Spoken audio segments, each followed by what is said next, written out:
तालाब के बीच असहाय से खड़ी एक गर्भवती हथनी। यह तस्वीर शायद आपके नज़रों के सामने से गुजरी होगी। काफ़ी देर तक यूं असहाय खड़े रहने के बाद वे हथनी मर गई। साथ ही उसके पेट में पल रहा अजन्मा बच्चा भी दुनिया में आने से पहले ही मर गया। इनकी मौत के साथ ही काफ़ी हद तक आज इंसानियत भी मर। दक्षिण भारत के केरल राज्य में एक गर्भवती हथनी की विस्फोटक भरा अनानास खाने से मौत हुई। कुछ शरारती तत्वों ने हथनी को विस्फोटक भरा अनानास खिला दिया।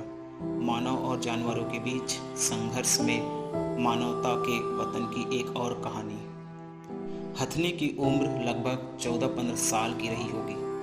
घायल होने के बाद वो इतने पीड़ा में थी कि 3 दिन तक वेलियर नदी में ही खड़ी रही और उस तक चिकित्सीय सुविधा पहुंचाने के सभी प्रयास नाकाम रहे। इस दौरान उसका मूड और सूड पानी के भीतर ही रहे। शायद उसे कुछ राहत मिल रही होगी इससे। उसके जबड़े के दोनों ओर गंभीर चोटें आई थी। शायद वो अपने गर्भ में पल रहे बच्चे के लिए कुछ खाना चाहती थी। घायल होने के बाद हथनी एक गांव से भागते हुए निकली, लेकिन उसने किसी को भी चोट नहीं पहुंचाई। हथनी का दर्द शायद तस्वीरों में कैद नहीं हुआ है और इस तरह मानवता आज शर्मसार है।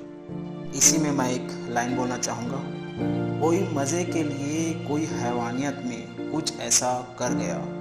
आज इस घिनौनी दुनिया में बच्चा फिर माँ के गर्भ में मर गया।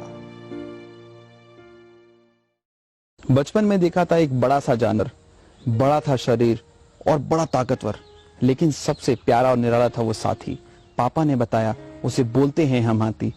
हाथी मेरे साथी जैसी पिक्चर सबको भाती, फिर क्यों ऐसे जानवर की जान यूं ही चली जाती।